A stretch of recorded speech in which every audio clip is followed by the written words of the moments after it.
¿Qué tal, queridos alumnos? Hoy estamos ya iniciando esta nueva jornada de clase que por las circunstancias pues nos toca recibirla así a distancia. Espero que sea del agrado de ustedes, que sea amena y pues que pongamos todos el esfuerzo necesario para poder cubrir el contenido del curso, ¿verdad? Esperamos ya pronto vernos con las medidas de seguridad necesarias y pertinentes, pero pronto nos vamos a ver. Estén informándose a través de las redes y si tienen dudas escriban a nuestros correos sobre exámenes extemporáneos, qué va a pasar con los exámenes si en caso esto se extendiera. Seguramente las autoridades nos van a estar indicando ahí qué vamos a hacer. Bueno, vamos a iniciar ya con nuestra clase.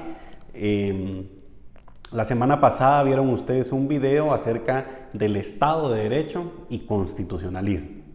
Y se hablaba ahí de diversas características del Estado de Derecho, pero que básicamente se resumen en que el Estado de Derecho es aquel Estado en el que tanto las autoridades, gobernantes como gobernados están sujetos a una ley suprema, es decir, a una ley constitucional. Y eso es el Estado de Derecho. Y entonces, ¿qué relación tiene esto con el constitucionalismo? Bueno, tiene relación con el constitucionalismo porque el constitucionalismo, como bien dijimos nosotros hace un par de semanas, es una tendencia sociopolítica, ¿sí? Que tiene como objetivo, en primer lugar, dar a los estados una constitución escrita. En segundo lugar, hacer valer la supremacía de esa constitución, reconocer derechos inherentes a las personas y estructurar al Estado para que se someta juntamente con sus autoridades a esa constitución, al derecho. Y eso es el Estado constitucional de derecho, que es parte del constitucionalismo. Vimos algunos elementos históricos, ¿sí?, que fueron los que dieron paso al constitucionalismo como tal en el mundo. Y hablábamos de que existía dentro del esquema social de ese entonces una estructura en la que el poder en todas sus formas, en todos sus ámbitos, era ostentado por la oligarquía, ¿sí?, por el rey, por el monarca, y a esto se le llamó el primer estado, ¿sí? Veíamos también hace un par de semanas que el segundo estado estaba conformado por el clero de la Iglesia Católica, y un tercer estado que era la burguesía, es decir, personas que tenían recursos económicos, tierras, dinero, etcétera, etcétera, pero que no ostentaban poder, ni de decisión, ni poder para administrar el Estado. Entonces, surge ahí una corriente del constitucionalismo que se llama constitucionalismo liberal, ¿sí? O se le ha llamado también constitucionalismo clásico, por ahí por el siglo XVII, ¿sí? Este movimiento, esta tendencia sociopolítica, ¿sí?, este movimiento constitucionalista surge en Europa, como les decía, en el siglo XVII, siglo XVIII, ¿sí? Y este movimiento del constitucionalismo liberal, el liberalismo o el constitucionalismo clásico, está al servicio del tercer estado. ¿Que quién dijimos que era el tercer estado? Pues dijimos que era la burguesía, ¿verdad? La burguesía, que triunfa sobre el primer estado, ¿sí?, que es el rey, la aristocracia, la oligarquía, y sobre el segundo estado, que es el clero. Y su mayor fruto, vamos a ver después unos datos históricos, su mayor fruto es la Constitución escrita de 1787 de Estados Unidos, ¿sí? Asimismo, veíamos hace un tiempo también tres elementos históricos que hacen que nazca el constitucionalismo, el derecho constitucional: Revolución Norteamericana, Revolución Inglesa, Revolución Francesa, que de hecho era pregunta de examen, ¿verdad? Y estos acontecimientos históricos son los que hacen que nazca y surja este movimiento del constitucionalismo liberal. ¿Pero a qué se refiere el hecho de que sea liberal? Bueno, el hecho de que sea liberal se refiere, en resumen, ¿verdad?, así en una idea macro, porque ya lo vamos a ver más detenidamente, a que lo que querían ellos era liberarse de la intervención del Estado y que se reconocieran ciertos derechos para ellos, ¿sí?, que se reconocieran ciertos derechos para ellos.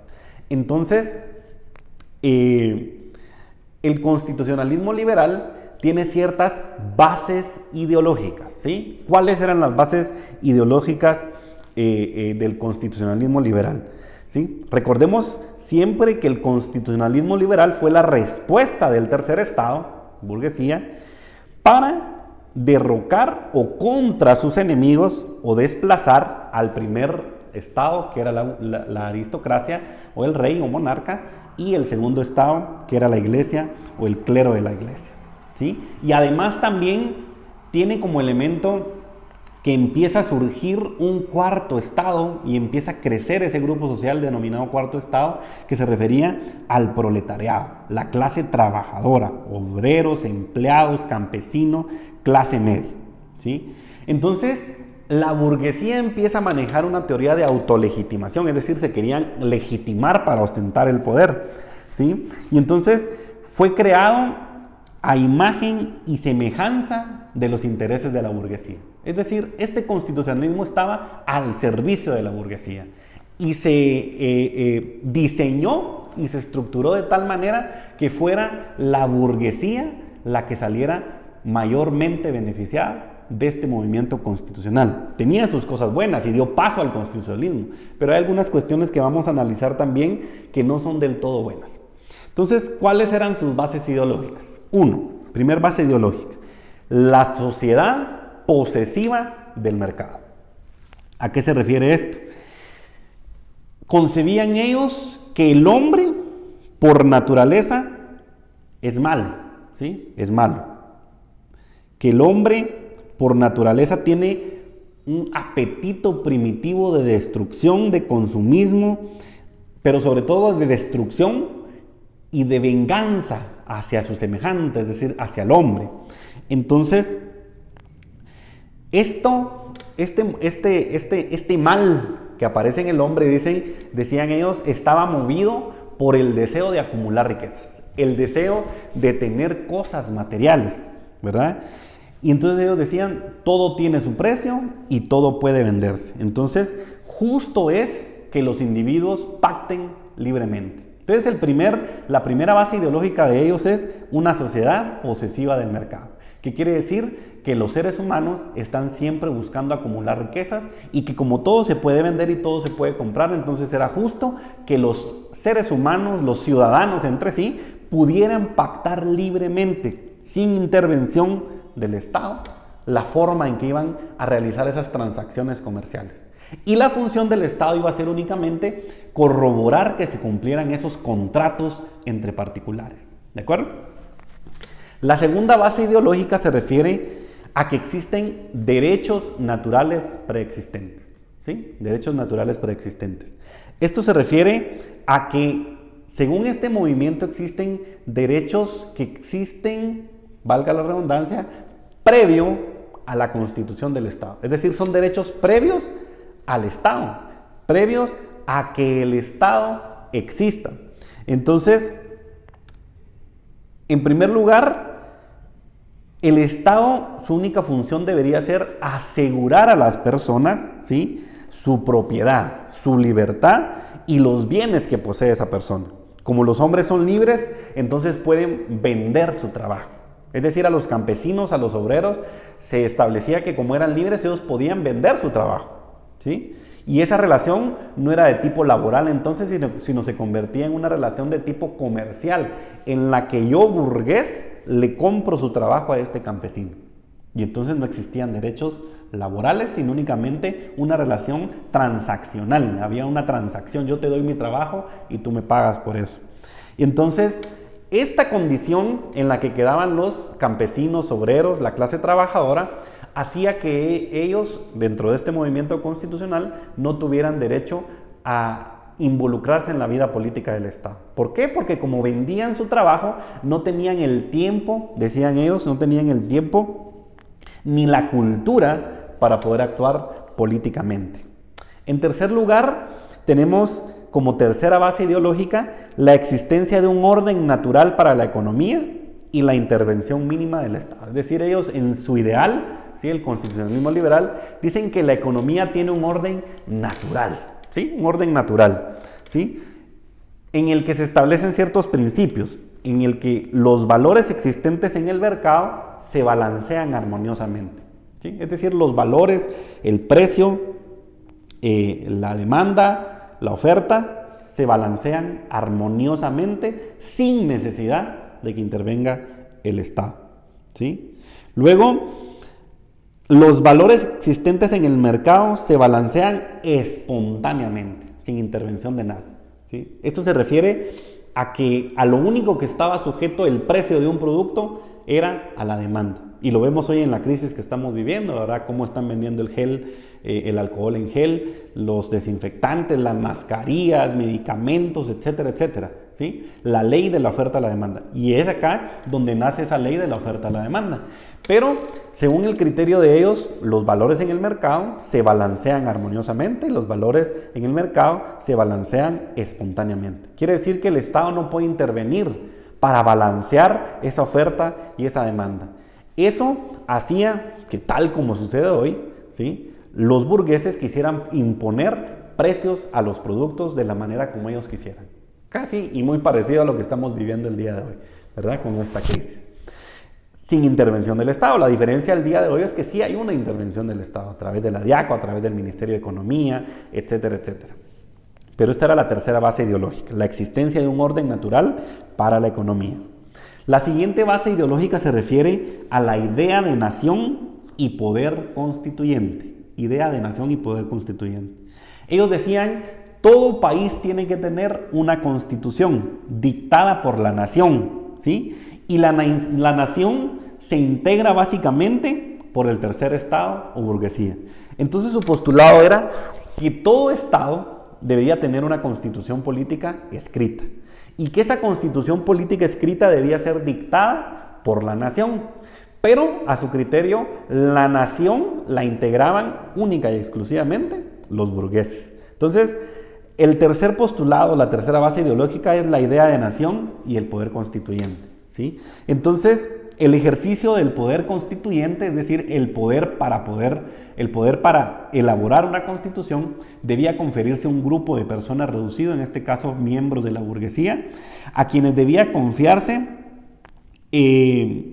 actuar en nombre de la nación, es decir, en nombre de la burguesía, y establecer las instituciones y establecer la constitución.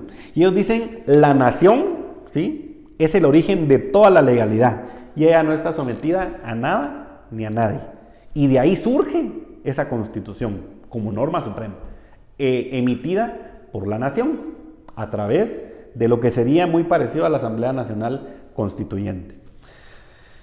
Luego tenemos como base ideológica la representación política con base en la riqueza, ¿sí?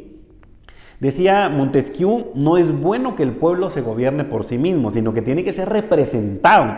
Entonces, lo correcto es que los representantes de la nación sean quienes dirijan el Estado sin sujeción a ningún mandato.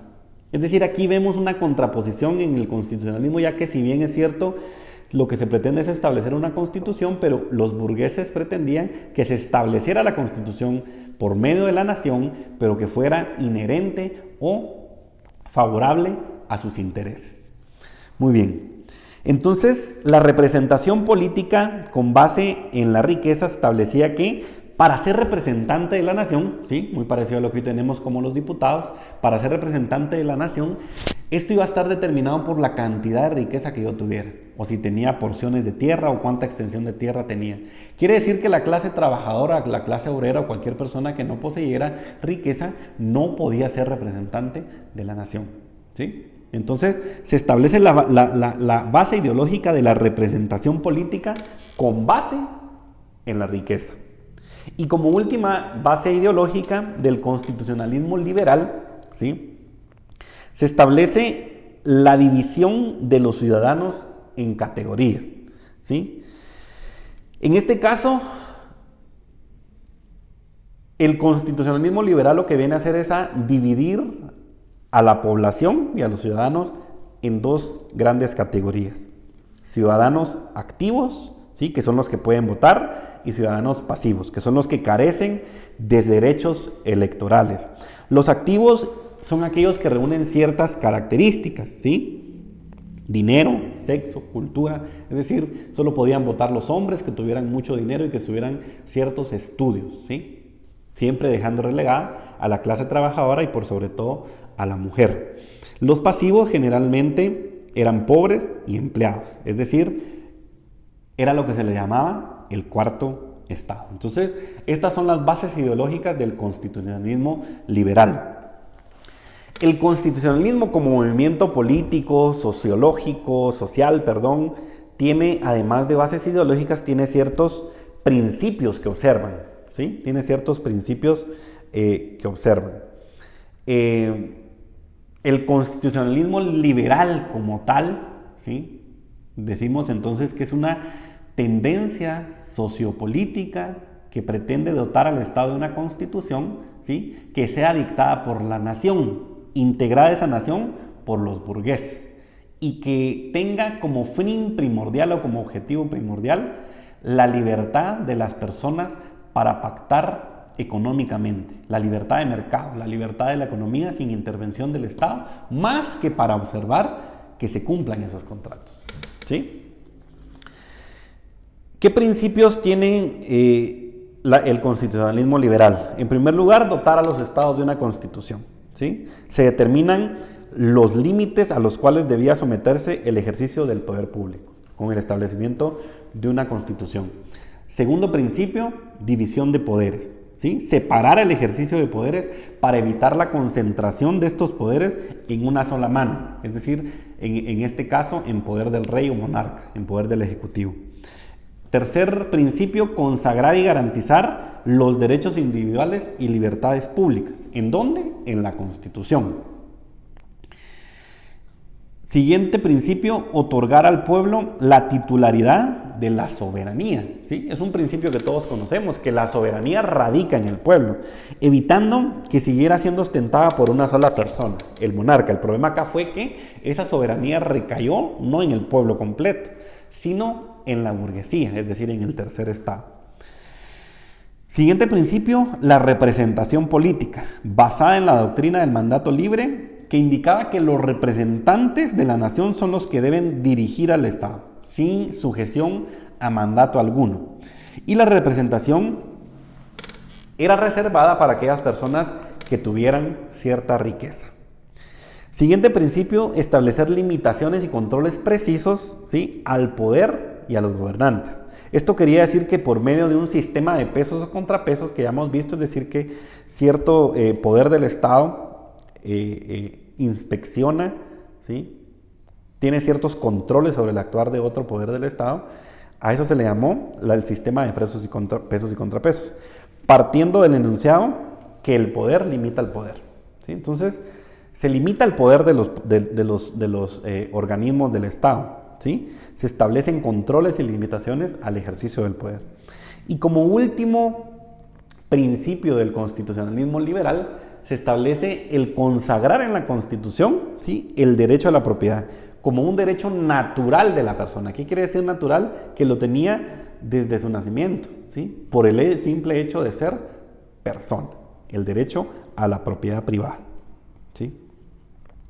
Ahora bien, ¿qué aportes trajo el constitucionalismo liberal a Latinoamérica, al constitucionalismo moderno? En primer lugar, la Constitución Política de los Estados Unidos en 1787, la Constitución Política de Francia en 1791 y la Constitución Política de Polonia, ¿sí?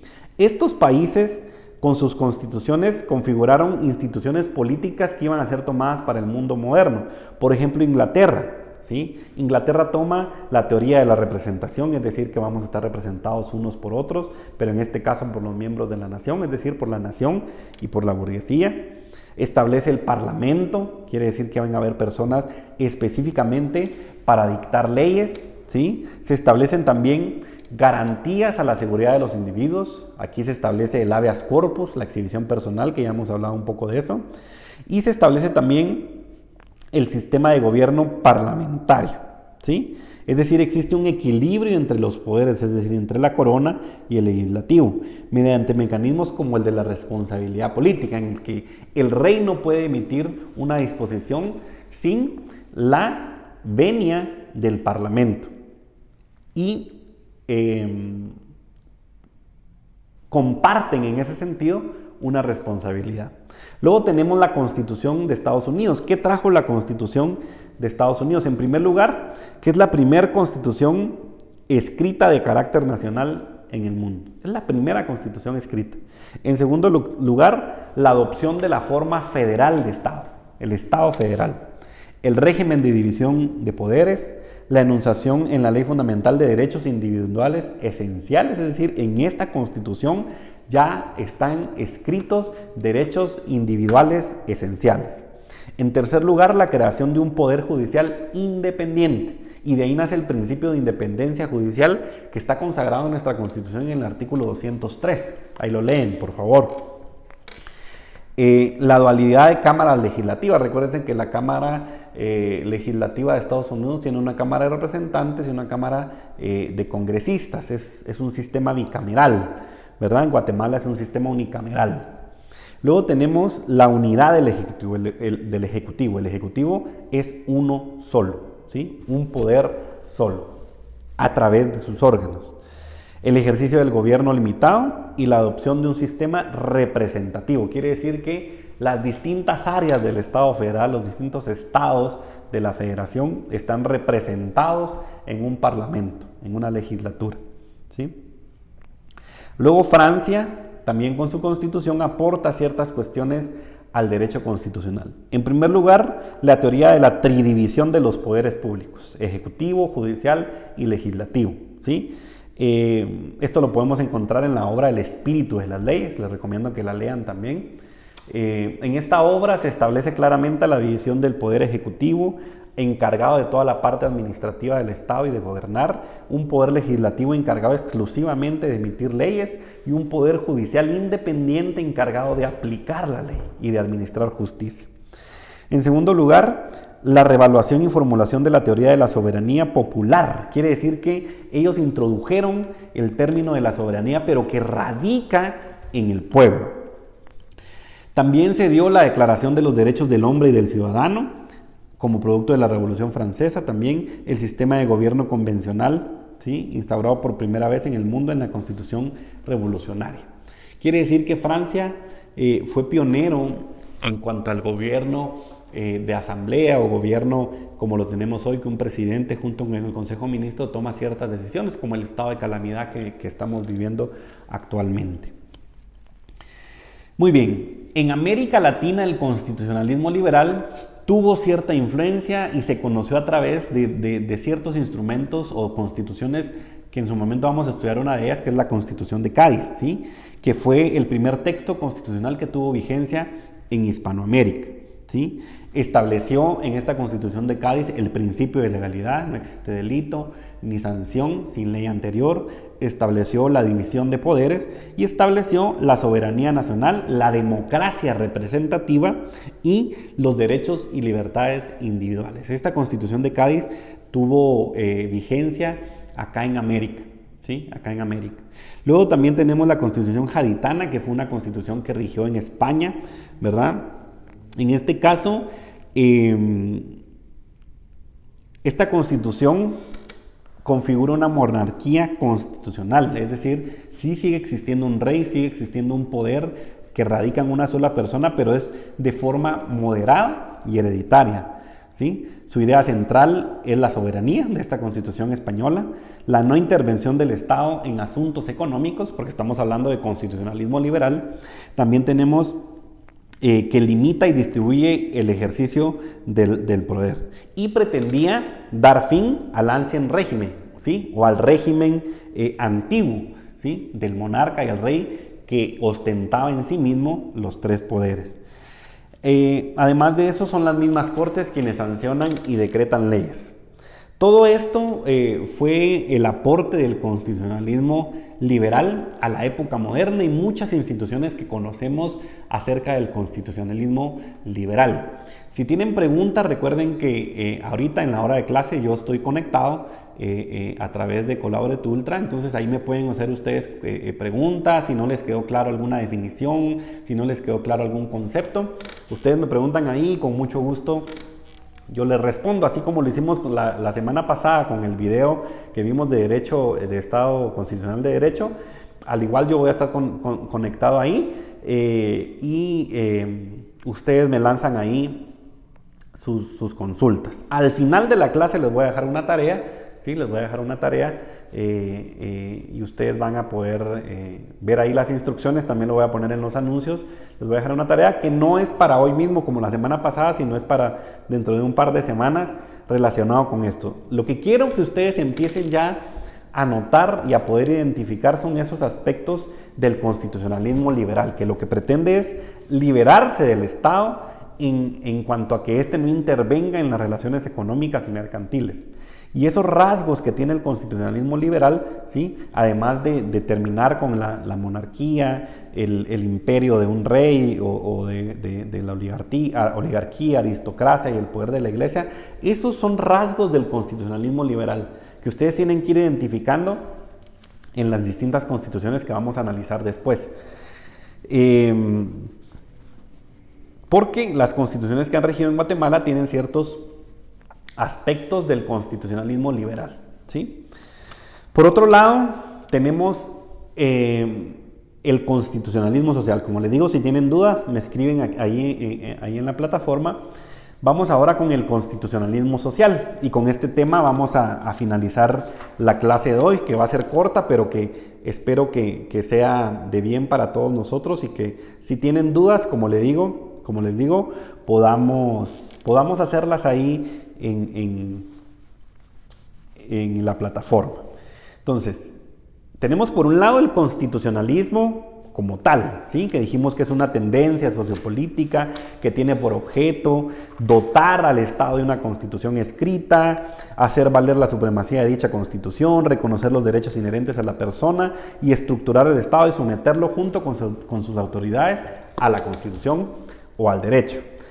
Entonces tenemos el constitucionalismo liberal, que ya es una tendencia sociopolítica que va encaminada a ciertas cuestiones con las bases ideológicas que vimos y con los principios que ya vimos, que por lo regular pretendían liberarse del control del Estado, más que todo en sus relaciones comerciales, económicas, y que es el triunfo del tercer Estado, burguesía, sobre el segundo y primer Estado, que es la aristocracia y la iglesia. Pero surge entonces también el constitucionalismo social, ¿sí? Que es una tendencia sociopolítica que incorpora, ¿sí?, grandes derechos económicos, laborales, sociales y culturales a los textos constitucionales, ¿sí? Y su techo ideológico hace prevalecer el interés social sobre el interés particular. Esto quiere decir, para ponerlo en contexto, que es la lucha del cuarto Estado, es decir, el proletariado, los trabajadores, la clase campesina, sobre el tercer Estado en este caso, ¿verdad? Que fue quien llegó a ostentar el poder, ¿sí? Y que vino a romper con las estructuras del segundo Estado y el primer Estado. Pero entonces es la lucha del cuarto Estado sobre el tercer Estado. En ese sentido, la burguesía pues tenía ciertas debilidades, ¿verdad? Su falta de positividad, quiere decir porque se establecían ciertas cuestiones en la Constitución como derechos individuales, libertades, protección a ciertos derechos, pero que solo eran efectivos y positivos para la burguesía. Entonces no había positividad total en sus normas constitucionales. La falta de igualdad, ¿verdad?, entre la burguesía y entre el proletariado, el que se han hecho categorías, ¿verdad? Esas eran ciertas deficiencias o debilidades que tenía el constitucionalismo liberal, que hizo que el constitucionalismo social pudiera tener un auge y pudiera triunfar. Además de que legitimaba, ¿sí?, la desigualdad social. Y además de eso surge una encíclica del Papa León XIII, ¿sí?, que la Iglesia Católica se fue dando cuenta de las injusticias que estaba viviendo la clase trabajadora por parte de la burguesía, se fue dando cuenta de los malos tratos, de la explotación que se daba hacia las personas, de la desigualdad, de la discriminación. Y entonces el Papa León XIII, ¿sí?, emite una encíclica, ¿sí?, que se llama Rerum Novarum, ¿sí?, sobre la condición de los obreros, ¿sí?, el capital del trabajo. Y advierte aquí sobre la miserable situación de los obreros. Es decir, les llama la atención a la burguesía, le llama la atención al Estado como tal, a la sociedad, para que entren en conciencia sobre la miserable situación que tienen los obreros. Es decir, la Iglesia entra con esta encíclica por medio del Papa León XIII y empieza a hacer conciencia en la sociedad sobre estas diferencias, ¿sí? Entonces, esto da pie a que se dieran ciertos modelos de constitucionalismo social, ¿sí? Y empiece a surgir este movimiento. En primer lugar, la Constitución de Querétaro, en México, que es una constitución que recoge muchos ideales del constitucionalismo social. La Constitución Socialista Federativa de los Soviets, es decir, la Constitución rusa, la Constitución de Weimar, que es la Constitución alemana, que empiezan a ganar espacios en cuanto a los derechos sociales y laborales. El constitucionalismo social tiene, al igual que el constitucionalismo liberal, ciertas bases ideológicas. ¿Cuáles son estas? En primer lugar, un concepto positivo de libertad. ¿Qué quiere decir esto? Que la libertad debe ser algo palpable, que la libertad debe ser algo que se pueda vivir, que se pueda experimentar por parte de todos los ciudadanos, ¿sí? De parte de todos los ciudadanos. Entonces, debe implicar la posibilidad real de su ejercicio. El derecho a la propiedad, ¿sí? En cuanto a este derecho a la propiedad, debe existir tanto libertad de adquirirla, ¿sí? Como debe existir también una igualdad en cuanto a que todos posean los medios para adquirirla. Entonces, la primera base ideológica, concepto positivo de libertad. Luego tenemos concepto sustancial de la igualdad. Esto quiere decir que el Estado tiene que intervenir para evitar desigualdades en la sociedad, ¿sí? Y propiciar igualdad entre los ciudadanos. Luego tenemos como base ideológica la participación política. Esto quiere decir que la intervención en las decisiones políticas y económicas de trascendencia debe tener participación ciudadana, o al menos representación, ¿sí? Luego tenemos como base ideológica la dignificación ética y política del trabajo y los trabajadores. Esto se refiere a que se reconoce la importancia de la clase trabajadora dentro de la sociedad, a que se reconoce la importancia del trabajo como un derecho y como un deber, ya no como una relación comercial en la que yo le vendo mi trabajo a un burgués, sino que una relación de trabajo en la que tiene que existir ciertos derechos tutelares del trabajador, que lo protejan a él como trabajador y que establezcan una relación de igualdad. Además de eso, tenemos la función social de la propiedad, en el que se establece que la función privada cumple fines sociales y debe satisfacer dichos fines anteponiéndolos al interés particular. Y aquí es donde hablamos de la repartición equitativa de la tierra, ¿verdad? Que ha sido un tema a lo largo de la historia que sigue dando de qué hablar, porque hasta el día de hoy la tierra no está repartida equitativamente, pero al menos existe la libertad de poder adquirirla, ¿sí? Aunque no tengamos los medios para hacerlo, ¿verdad? Luego tenemos la solidaridad del deber jurídico, en el que se establece que prevalece el interés social sobre el interés particular. Luego tenemos la base ideológica de la justicia social, que viene a sustituir el término de simple justicia, ¿sí? Busca proteger o tutelar, ¿sí? o acuerpar a los menos favorecidos. En este caso hablamos de la clase trabajadora, de los menores, de los ancianos, etcétera, etcétera. Es decir, busca el bien común, que se recuerdan ustedes que es el fin, uno de los fines primordiales del Estado. Y luego, como última base ideológica, tenemos la intervención estatal. Esta última base es la que permite, en gran medida, el logro de las demás bases ideológicas. Y en eso se basa el constitucionalismo social. Luego tenemos ciertos principios del constitucionalismo social, ¿sí? En primer lugar, tenemos el establecimiento de un orden económico distinto.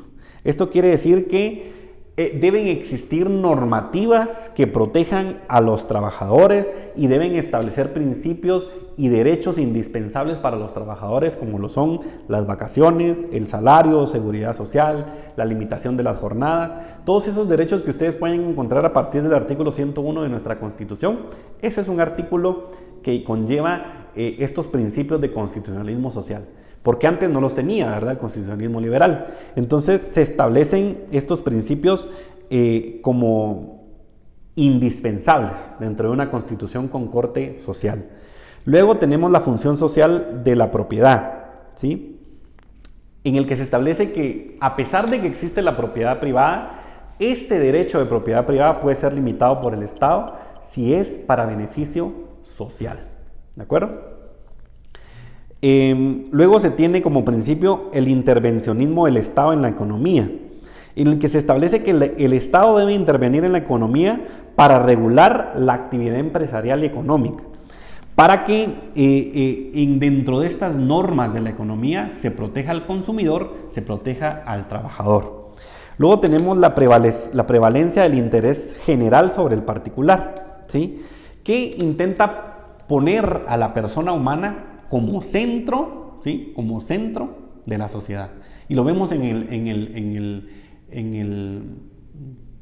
nuestra Constitución, ¿verdad? En el preámbulo, donde dice que se considera a la persona humana como lo primordial, como la base, ¿verdad? Luego tenemos la protección del derecho del trabajo, ¿sí? O de los trabajadores. En el que hace necesario que el Estado intervenga para regular esa relación entre patrono y trabajador y que se establezcan ciertos derechos mínimos del trabajador, ¿sí? Como las que ya platicamos, ¿verdad? Además de eso, el constitucionalismo social establece necesaria la intervención del Estado y el establecimiento de la seguridad social, ¿sí? Ahí vemos nosotros actualmente el Instituto Guatemalteco de Seguridad Social, que a eso se refiere. Y además de eso, como siguiente principio tenemos la ampliación del catálogo de derechos y deberes políticos. Es decir, se amplía el catálogo de derechos y deberes políticos de los ciudadanos, ¿verdad? Y a esto hace referencia el constitucionalismo social. Luego del constitucionalismo social como tal, nace una nueva corriente, o algunos autores han establecido la existencia del neoconstitucionalismo, que esto se refiere un poco más a estudios más profundos del derecho constitucional, pero que van más encaminados a la interpretación y la argumentación jurídica constitucional, ¿sí? Se refiere un poco más al quehacer de los jueces frente al constitucionalismo, la aplicación de los principios constitucionales, la aplicación de la norma constitucional por parte de los jueces. A eso se refiere un poco el neoconstitucionalismo. Se los digo porque en algunos textos ustedes van a encontrar este término. Muy bien, entonces nuestra clase de hoy, constitucionalismo liberal y constitucionalismo social. Ahí en la plataforma van a encontrar ustedes también un material acerca de esto y de igual manera les voy a subir otro material respecto a esto. Y tenemos como tarea importante, aquí les voy a dar la explicación de la tarea. Yo les voy a subir a la plataforma, ¿sí? Dentro del material de aprendizaje, las constituciones políticas que han regido a Guatemala. Esto porque dentro del programa tenemos la historia constitucional de Guatemala. Entonces yo les voy a subir ahí las distintas constituciones que han regido en Guatemala, y ustedes su tarea va a ser la siguiente. Yo les voy a asignar a cada uno, según el listado y el número de clave que ustedes tienen en el listado, ¿sí? ¿Qué constitución deben ustedes analizar? Eso quiere decir que la tienen que leer y analizar. Y lo primero que tienen que determinar ahí es qué elementos del constitucionalismo liberal contiene esa constitución y qué elementos del constitucionalismo social contiene esa constitución, ¿sí? Esa es la tarea. Esta tarea me la van a entregar ustedes no hoy día sábado, sino que en 2 fines de semana, ¿sí? 2 fines de semana. De igual manera yo les pongo la fecha ahí en la plataforma. Entonces la tarea es analizar la constitución política que yo les asigne, ¿sí? Puede ser la de Bayona, la de Cádiz, puede ser la actual, puede ser cualquier otra, y establecer en primer lugar 2 cosas: elementos del constitucionalismo social y elementos del constitucionalismo liberal.